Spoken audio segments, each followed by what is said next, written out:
Nobody has bothered us until last year, the 29th of June.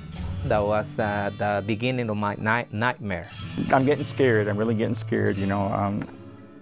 I'd barely make it on what I have now.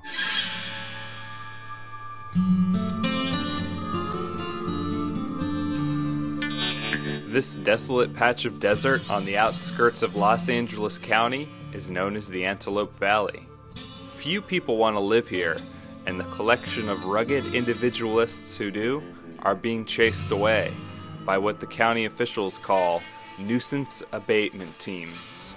Armed county inspection squads that target zoning and code violations. The plight of these desert dwellers made regional headlines when Kim Fahey's home, known as Phonehenge, was raided by a nuisance abatement team. A colorful castle built by Fahey himself out of old telephone poles, Phonehenge was a gift to the media, which covered the county's prosecution of Fahey as an offbeat, human interest story. But Fahey was convicted of 12 misdemeanors. He's been jailed and forced to destroy his own home. So have many other Valley property owners targeted by the county's code enforcement forces, and many of these folks have even fewer resources than Fahey. This guy had this property for sale for a good price. So I came out here and looked at it and said, wow, this is pretty cool. Joey Gallo is a retired Army veteran who served during the Vietnam era. Last year, the county began performing unannounced inspections on his property. Government came out and they told me that my bushes and stuff out here had to be cut back. I said, okay, no problem. Gallo says he cooperated with the county, clearing brush, then moving a shed, then getting rid of his motorhome.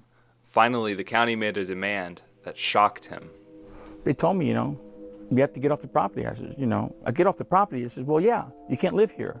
Gallo says county officials told him that neighbors, whom they would not identify, had complained about unsightly structures on his property. He could keep his land, they told him, but would not be allowed to live on it. I looked at them and I said, well, for what? My closest neighbor is like a half a mile away. We're not living in Beverly Hills here. This is my home.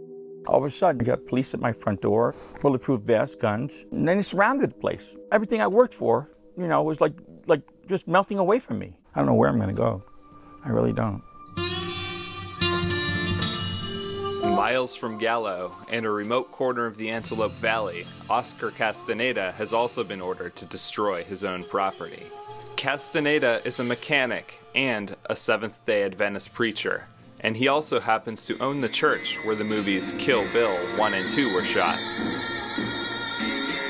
Like many of the residents here, Castaneda and his wife grow their own food, supply their own power with solar panels, and their own water from a well.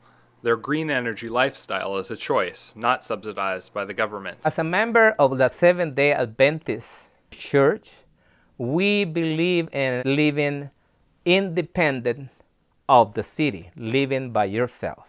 Castaneda lived in the desert for 22 years without any help from or problems with the government. That changed last year. The city and some other cars drew right into my property. They said that they were here to help me. And I don't know in which way they are helping me. The government officials, who had entered without a warrant, left after taking pictures, says Castaneda. But this was the first of many visits. If you don't know the rights, you don't have any. So when they came the first time, the second time, the third time, and the fourth time, I didn't know that I had to ask them for a warrant. Members of the Nuisance Abatement Team began pointing out compliance problems, too many vehicles on the property, improper water tank, and so on. All of these, the county said to him, are a nuisance and a danger to his neighbors. Right here, going looking north, there is no neighbor. There are 1 and 2 abandoned houses. I don't have no neighbors over here, let's say 10 miles, and no neighbors over here, another 10 miles. So I'm living in the middle of nowhere, okay, and I'm not bothering anyone. The county ordered Castaneda to get a building permit to keep his home on the property, but will not issue a permit unless he connects to the county's power grid and drills a new water well. Between $75,000 and $100,000 to bring the electricity to my lot. The only way I have is move out of here. As a matter of fact, I already started doing that. Castaneda and Gallo are only two of many such targets of Los Angeles County's Nuisance Abatement Teams, which were commissioned in 2006 by County Supervisor Mike Antonovich. But the county's heavy-handed tactics are beginning to spur resistance. The story of the Nat raids was told by LA Weekly reporter Mars Melnicoff recently. They're picking on people who are the most defenseless and have the least resources, and also a lot of the time are most unknowledgeable about their rights. A group called the Antelope Valley Truckers Organization is fighting back against the county. You people are the majority. It's we the people. Stand up for your shit. At this meeting, several attendees had horror stories about encounters with the county.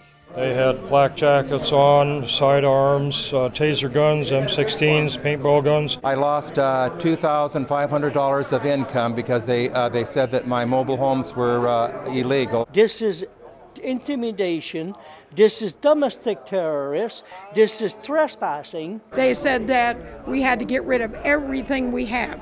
They pointed to the dirt and said, see that ground right there? We want your whole place to look like that. But why is the county intent on driving these loners, who rely on themselves and seemingly affect nobody, out of this desert? There are many theories from those being pushed out. I think it's a future development, putting a highway through here. I think, when the airport comes, land property's going to be worth something. There's the high desert corridor, which goes from the 14 to the 15. If they can get people off their property and buy that land cheap, somebody can make a lot of money. I believe it's more control. If they have you living in one place, they can control you better. Clearing way for an airport or a highway, making plans for housing developments, maybe high-speed rail. This video from the county's Department of Regional Planning contains lengthy descriptions of process, but no insight about the government's goal for land it has cleared of residents. Gathering community members at 4 different locations across the valley, we first created a common vision for the future. But to get some real answers, we had to ask the county officials themselves. Unfortunately, our interview requests were turned down by County Supervisor Mike Antonovich, Deputy District Attorney David Campbell, the Los Angeles County Planning Department, the LA County Department of Public Works, and the Antelope Valley Department of Regional Planning. So we decided to attend a County Board of Supervisors meeting to ask Mike Antonovich why these individuals are being forced from their homes. We had made a few requests to talk with Mr. Antonovich to no avail, so that's why I'm here, just to ask a few questions and hopefully get a few answers. We want to know how using nuisance abatement teams to force Antelope Valley residents to destroy their houses and vacate their properties is in the public interest.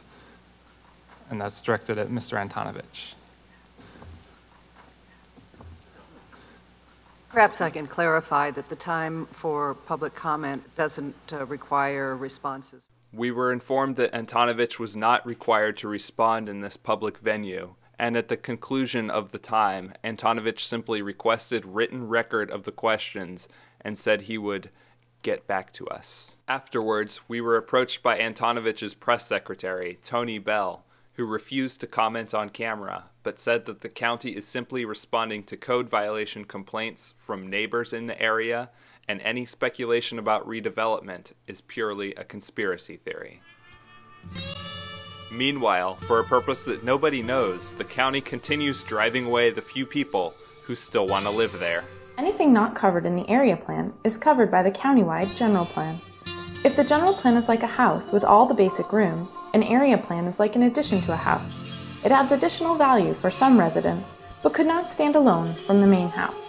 People showed us where the key centers of activity were, what areas were right for what kinds of development, and what places should be preserved.